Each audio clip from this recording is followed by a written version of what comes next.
নবকুমার দাসের নেতৃত্বে সাংবাদিক সম্মেলন এবং শেষ দিনের প্রচারে জনজোয়ার। হাবড়ায় জোড়াফুলের শক্তি প্রদর্শন। হাবড়ার বিধানসভার দ্বিতীয় দফার নির্বাচনের শেষ দিনের প্রচার সভা ঘিরে তৈরি হলো উৎসব মুখর পরিবেশ। নবকুমার দাসের নেতৃত্বে আয়োজিত সাংবাদিক সম্মেলন এবং নির্বাচনী বৈঠকে উপস্থিত ছিলেন হাবড়া বিধানসভা তৃণমূল কংগ্রেসের প্রার্থী মাননীয় শ্রী জ্যোতিপ্রিয় মল্লিক মহাশয়। সভাস্থলে উপচে পড়া জনসমাগম যেন স্পষ্ট বার্তা দিল, হাবড়া বিধানসভায় আবারও জোড়াফুলের জয়ধ্বনি শোনা যাবে। সভা শুরুর আগে ভক্তি ভরে শ্রী শ্রী লোকনাথ বাবার প্রতিকৃতিতে মাল্যদান করে করজোড়ে প্রণাম জানানো হয়। আশীর্বাদ নিয়ে শুরু হয় এই গুরুত্বপূর্ণ প্রচার বৈঠক। ধর্মীয় ভক্তি, মানুষের আস্থা এবং উন্নয়নের অঙ্গীকার, এই তিনের মেলবন্ধনে সভার আবহ হয়ে ওঠে অনন্য। বক্তব্য রাখতে গিয়ে জ্যোতিপ্রিয় মল্লিক জানান, জনগণের আশীর্বাদে লোকনাথ বাবার প্রতি অগাধ ভক্তি ও বিশ্বাস নিয়ে পুনরায় ক্ষমতায় এলে তিনি সাধারণ মানুষের পাশে থেকে সমাজের সার্বিক উন্নয়নের ধারাকে আরও গতিশীল করে তুলবেন। রাস্তা, আলো, শিক্ষা, স্বাস্থ্য, খাদ্য এবং কর্মসংস্থানের মতো গুরুত্বপূর্ণ ক্ষেত্রগুলিকে আরও জোর দিয়ে কাজ করার আশ্বাস দেন তিনি। এই সভায় আশীর্বাদ করতে উপস্থিত ছিলেন বিভিন্ন এলাকার লোকনাথ মন্দিরের সাধু সন্ন্যাসীরা। এর পাশাপাশি তৃণমূল কংগ্রেসের অসংখ্য নেতাকর্মী এবং সমর্থকদের উপস্থিতিতে সভা পরিণত হয় শক্তি প্রদর্শনের মঞ্চে। শেষ দিনের প্রচারে এমন বিপুল জনসমর্থন দেখে রাজনৈতিক মহলের একাংশের মত, হাবড়া বিধানসভার তৃণমূল কংগ্রেসের অবস্থান আরও মজবুত হলো। মানুষের ভালোবাসা, আস্থা এবং উন্নয়নের প্রতিশ্রুতিতে ভর করেই এবারও জয়ের স্বপ্ন দেখছে জোড়াফুল শিবির। Bureau report, P23 news, Kolkata.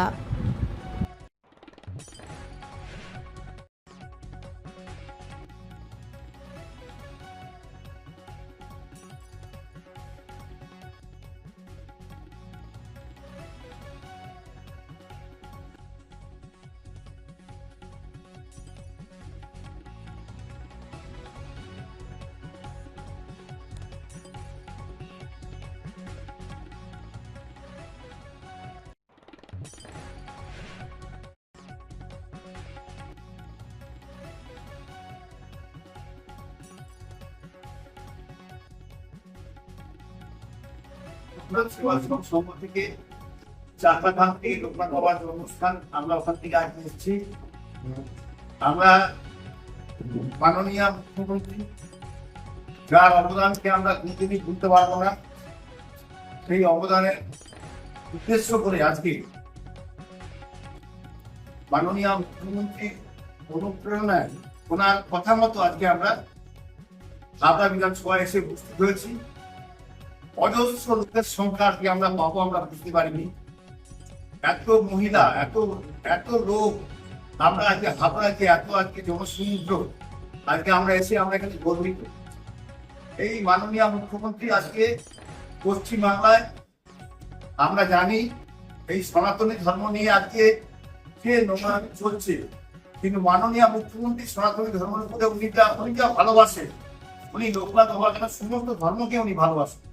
তার জন্য ওনাকে আমরা ধন্যবাদ জানিয়ে আমরা দু চার কথা বলতে চাই।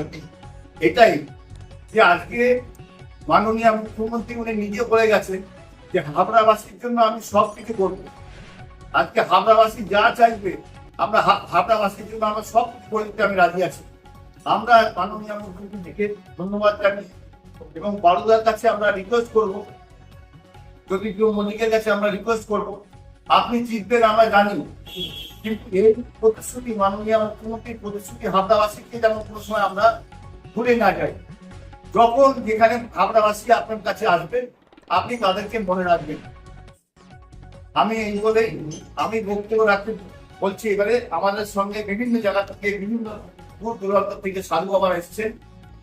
সবার আগে মধু মহারাজ, ওনারও একটা লোকনাথ বাবার মন্দির আছে এবং সেই লোকনাথ মন্দিরের মধু মহারাজকে নিয়ে আজ প্রথম বক্তব্য রাখতে বলবো যে উনি লোকনাথ বাবার সম্বন্ধে এবং মাননীয় মুখ্যমন্ত্রীর কথা উনি কতটা বলবেন আমি জানি না, কিন্তু আমরা কোনো সাধুরা কিন্তু আমার সঙ্গে আপনারা যদি বলেন আজকে হাবড়া থেকে বলতেন আপনারা যে 100 সাধু, 200 সাধু, 300 সাধু, 5000 সাধু আমি আজকে নিয়ে আসতে পারতাম। আমার নাম নবকুমার দাস। আমি ব্যক্তিগতভাবে বলছি এই 5000 সাধু আনার ক্ষমতা রাখি। এই যে এই 1 সাধু, 2 সাধু, এই 3 সাধুকে সঙ্গে নিয়ে আমি বলছি, আমি লোকনাথ বাবাকে সঙ্গে রেখে বলছি আমাদের সে ক্ষমতা আছে। কিন্তু আমরা সনাতনী ধর্ম নিয়ে আমরা কিন্তু ছেলে খেলা করি না। আমরা পয়লা বৈশাখ করি। পয়লা বৈশাখ হিন্দু মুসলমান সবাই করে।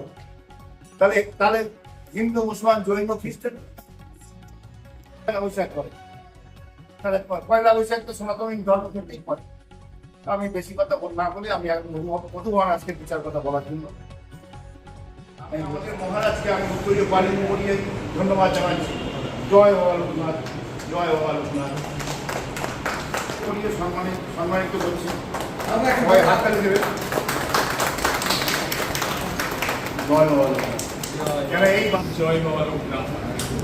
প্রথমেই বাবা লোকনাথের চরণে শতকোটি প্রণাম জানিয়ে আজকে এখানে যারা উপস্থিত হয়েছেন তাদের চরণে প্রণাম জানিয়ে আমার পাশেই বসে আছেন আমার গুরুদেব বাসুদেব দেবাজি এবং যেসব সাধু বাবারা বসে আছেন তাদের সকলকে প্রণাম জানিয়ে আমি দুঃখের কথা আপনাদের কাছে বলবো। আমি এসেছি নদিয়া জেলার চাকদাও থানার রাউতারি ব্রহ্মচারী লোকনাথ বাবার আশ্রম থেকে।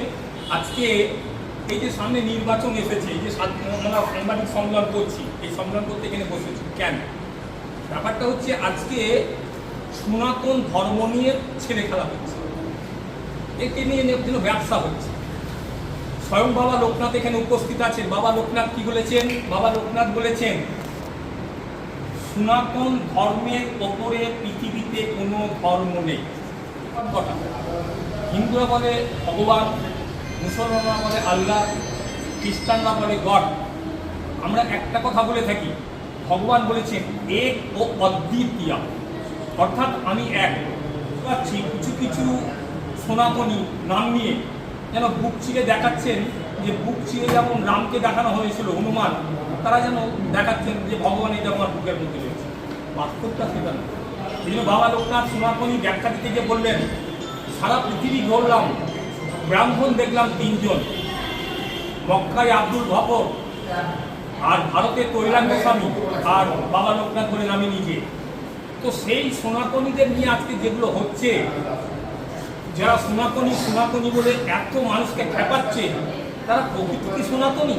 আমি মাননীয় মুখ্যমন্ত্রী সম্পর্কে শুধু এই কথাটুকু বলতে চাই, উনি যখন জগন্নাথ দেবকে দীঘায় প্রতিষ্ঠা করলেন, আমরা কেন তার বিরুদ্ধে প্রতিবাদ করছি, কেন করতে উঠছি? ভগবান জগন্নাথ কোথায় প্রতিষ্ঠিত হবেন, তিনি রাজি না হলে সেখানে মন্দির করার ক্ষমতা কারণে তিনি রাজি হয়েছে। যে আশ্রম থেকে এসেছি নদিয়া জেলার রাউতারিতে চাকদা থানা, সেই আশ্রমে বা ওই চাকদা থানার এমএলএ হচ্ছেন বিজেপির, নাম করে বলছি আমি, বঙ্কিম ঘোষ। বিজেপির বঙ্কিম ঘোষ এই যে বর্তমান বিধানসভা যাচ্ছে এর এমএলএ। তো সেই এমএলএর কাছে আমি গিয়েছিলাম কিসের জন্য? আমাদের মন্দিরের সামনে একটা হাইলাইট দেওয়ার জন্য। আমি সেটা এই কথাটা বলছি উদাহরণ দেওয়ার জন্য, এরা কত বড় সনাতন। তো ওনাকে বললাম, তো উনি তখন কি করলেন? বললেন দেব, দেননি, আজও পর্যন্ত দেননি। এরপরে যে আসল কথাটা বলবো, সেটা সনাতনীদের কাজ হচ্ছে কি? গীতা। গীতা কেন? যে হিন্দুরা যদি গীতা শিখতে পারে, তার ছেলেকে যদি গীতা শেখানো হয়, তাহলে সেই গীতা থেকে সে জানতে পারবে তার কি কি কর্ম, কি করতে হবে। সে হচ্ছে হিন্দু, মানে সনাতনী। তা উনি আমাকে বললেন, বাবা আমি 5000 গীতা বিক্রি করতে চাই। ভালো কথা, করুন, আপনার চাকদা বিধানসভা কেন্দ্রে করুন, একটা অনুষ্ঠান করুন, সেই অনুষ্ঠানে সারাদিন গীতা পাঠ হোক, তাদের জন্য একটু খরচ করে একটু কিছু খাইয়ে দেবেন।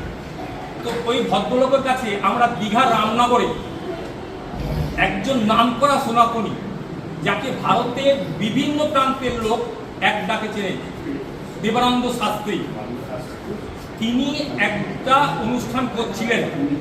সেই অনুষ্ঠানে 108টা গীতা, সেই গীতাটা আমাদের ওই এমএলএর কাছে আমি চেয়েছি, এবং সেখানে ওনাকে অতিথি হিসাবে উপস্থিত থাকতে বলেছিলাম, যেখানে উপস্থিত ছিলেন বর্তমান বিরোধী দলনেতা। তো তিনি দেবো বলেছিলেন। কথাগুলো শুধু বলছি সনাতনী ব্যাপারটা বোঝানোর জন্য, এরা সত্যি কি সনাতনী? তো ওনাকে যখন বলেছিলাম, উনি বলেছিলেন দেব, গীতা দেব, এবং উপস্থিত থাকবো। আমরা দেখুন আপনার নেতা সেখানে উপস্থিত থাকবে, উনি সেই গীতা কিন্তু দেননি। যেদিনকে ওই শাস্ত্রীজি কলকাতায় এলেন, আমাকে ফোন করে বললেন, বাবা আমি তো কলকাতায় এসেছি গাড়ি নিয়ে, তা যদি তোমরা গীতাটা দিতে চাও, যদি আমার গাড়িতে তুলে দাও, তোমাদের নিয়ে যেতে কষ্ট করে আমাদের যাওয়ার কথা।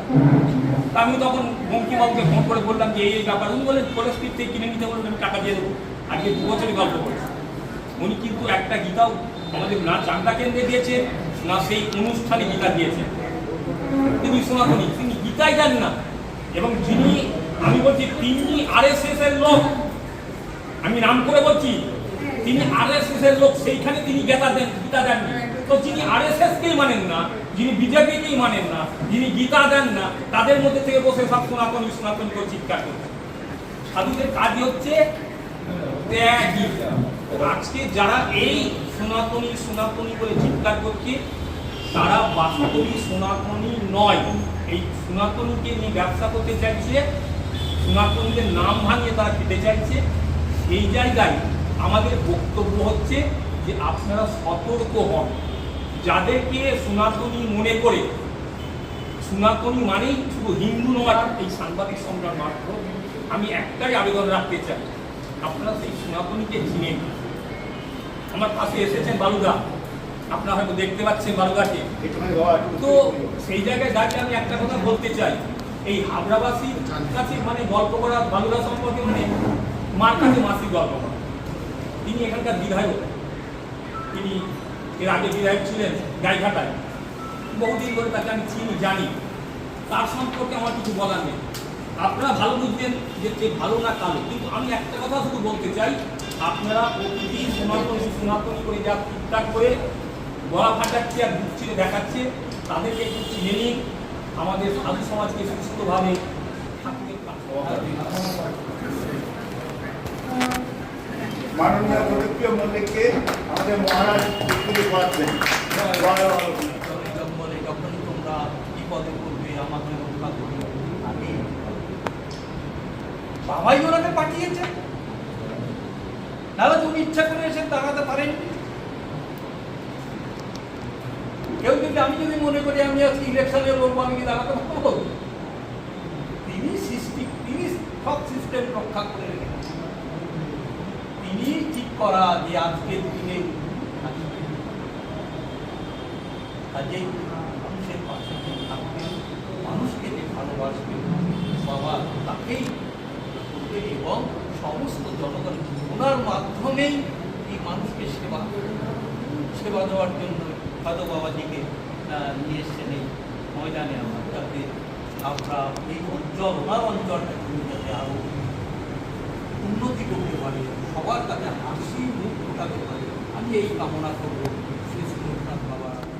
গুরুর ব্রহ্মা গুরুর্বিষ্ণু গুরুর্দেব মহেশ্বর গুরুর সাক্ষাৎ পরম ব্রহ্ম তস্मै শ্রী গুরবে নমঃ। अखण्डमण्डलाकारं व्याप्तं येन चराचरं तत्पदं दर्शितं येन तस्मै श्रीगुरवे नमः। जय बाबा लोकनाथ, जय शिव लोकनाथ, जय ब्रह्म लोकनाथ। স্বামী আত্মানন্দ গিরি মহারাজ, ভোলাগিরি আশ্রম, মানিকপুর। আজকে আমাদের এই অনুষ্ঠানের যিনি আমাদের সকলের নয়নমণি, এই জ্যোতিপ্রিয় বাবু অর্থাৎ বালুদা, আমার খুব ঘনিষ্ঠ এবং দীর্ঘ 13 বৎসরের উপর আমার সাথে আলাপ। আমার আশ্রমেও গিয়েছেন। আমার আশ্রম বসিরহাট, স্বামী বিবেকানন্দ সেবা প্রতিষ্ঠান। উনি তখন দীপঙ্কর ভট্টাচার্যের কাছে যেতেন খুব, এবং আমার সাথে অনেক কথাই হতো। আশ্রম উন্নয়নে ওনার অবদান বিরাট। এছাড়াও বাণীপুর আমাদের যে রামকৃষ্ণ আশ্রম আছে, সেখানেও অনেক প্রোগ্রামে উনি গিয়েছেন। এবং হাবড়ার আপনারা বাসিন্দারা আজকে যে জনস্রোত নেমে এসেছে, সকলকেই বলছি আজকে এই 13 বছর পূর্বে হাবড়ায় কি ছিল আর আজকে হাবড়ার যে পরিস্থিতি, এই বালুদা যেভাবে আপনাদের উন্নয়ন কার্যে প্রতি মুহূর্তে ছুটে এসছেন, দিদির প্রেরণা এবং বালুদার প্রচেষ্টা এই দুটো একত্রিত হয়ে হাবড়ার বুকে যে আনন্দের জোয়ার, সকলের মুখের যে হাসি, সমস্ত সমস্যার সমাধানগুলো যে তিনি দিনের পর দিন করে গেছেন, তা এক বাক্যে অনস্বীকার্য। এটা স্বীকার করতে বাধ্য হলাম যে প্রতিটি মুহূর্তে, প্রতিটি সময়, দিবারাত্র একটি ফোন কলেই নিজের সকল কর্মকে পরিত্যাগ করে তিনি সেখানে উপস্থিত হয়েছেন। এটাই হচ্ছে বালুদা। ওনাকে যখন দিদি পুনরায় আবার সেই একই আসনে প্রতিষ্ঠা পাওয়ার জন্য আপনাদের দরবারে প্রেরিত করেছেন, আমি পশ্চিমবঙ্গের শুধু না সারা ভারতবর্ষের একজন সাধু হয়ে ওনাকে আশীর্বাদ করছি। একথা বলছি, স্বয়ং শিব শম্ভুর কৃপায় উনি বিপুল ভোটে পুনরায় এই হাওড়ায় অনুষ্ঠান করবেন এবং হাওড়ার উন্নয়নকে আবার তিনি সেই কাণ্ডারি হয়ে এই তরণীকে আগিয়ে নিয়ে যাবেন। আজকে দেখুন, দিদির প্রেরণায় ঘরে ঘরে যে মায়েরা লক্ষ্মীর ভান্ডার পাচ্ছেন, আজ আমাদের অভিষেক ব্যানার্জির প্রচেষ্টায়, দিদির প্রেরণায়, বালুদার প্রচেষ্টায় যুব যে উন্নয়ন, যেভাবে যুবদের পিছনে অভিষেক ব্যানার্জি এবং দিদি এবং বালুদা এবং আরো অন্যান্য নেতাগণ যেভাবে ঝাঁপিয়ে পড়েছেন এবং যেভাবে উন্নয়ন চলছে, তাকে অব্যাহত রাখার জন্য বালুদার প্রচেষ্টাকে আমি কুর্নিশ জানাই। আজ আমি বিশেষ কিছু বলবো না, সাধু সম্বন্ধেও বিশেষ কিছু বলবো না, কারণ প্রকৃত সাধু খুঁজে পাওয়া দুর্লভ। ভেগধারী কিছু সাধুকে সাধু সাজিয়ে টাকা দিয়ে সনাতনী করা, গৈরিককরণ করা, এসব অপচেষ্টা, এসব করে কোনো লাভ নেই। সাধু ফকির, সাধু লোভী নয়, সাধু নির্লোভী লোক, সাধু ত্যাগী। একবার বাবা লোকনাথ ব্রহ্মচারীর দিকে তাকিয়ে দেখবেন, তিনি কি বলে গেলেন? রণে বনে জলে জঙ্গলে যখনই বিপদে পড়িবে, তখনই আমাকে স্মরণ করিও, আমি তোমাকে রক্ষা করিব। সেই কথাটি প্রধান মন্ত্র, মূল মন্ত্র। আজকে আমরা সেই বাবা লোকনাথের মাধ্যমেই পেয়েছি চাকলার আমাদের সর্বভারতীয় সম্পাদক নবদাকে, এবং এই নবদার ঐকান্তিক প্রচেষ্টায় শুধু চাকলা না, সমগ্র ভারতবর্ষের বুকে যত লোকনাথ মন্দির আছে, সেই সমস্ত মন্দিরে দিন রাত নিজের সংসারকে ত্যাগ করে দিয়ে সাধু সন্ন্যাসীরা যা পারে না, সেই কর্ম করে চলেছেন এবং সেই কর্মকে অব্যাহত রেখেছেন, তাকেও আমি কুর্নিশ জানাই। বর্তমানে আরেকটি নবদা খুঁজে পাওয়া দুর্লভ। সেইরূপ বালুদাকে রাত্রি 1:30টার সময় দেখেছি, 2টোর সময় দেখেছি, রাত্রি 3টের সময়ও দেখেছি। বালুদা ওয়ার্ক করছে, সব নেতা মন্ত্রীরা ঘুমাচ্ছে, কিন্তু বালুদা ওয়ার্ক করে যাচ্ছে। আমি তাকে প্রত্যক্ষভাবে পরখ করেছি এবং আমি তার সবকিছু জানি। আর বিশেষ কিছু বলতে চাই না, শুধু এটুকুই জানাই, বাবা নীলকণ্ঠ মহাদেবের প্রচেষ্টায়, আশীর্বাদে বালুদা আবার বিপুল ভোটে এই হাওড়ায় বিরাট হয়ে ফিরে আসুক, এটাই ভগবানের কাছে আমার।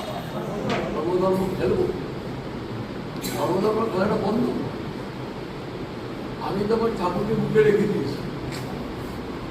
আমি সবসময় আমার যেতে আসতে গাড়িতে শুধুই আমি জপ করি, শুধুই জপ করি। এবং আমি দেখেছি ঠাকুর ঠিক চলে আসে, ঠাকুরকে ডাকলেই ঠাকুর ঠিক চলে আসে, ঠাকুরকে পেয়ে যাবে।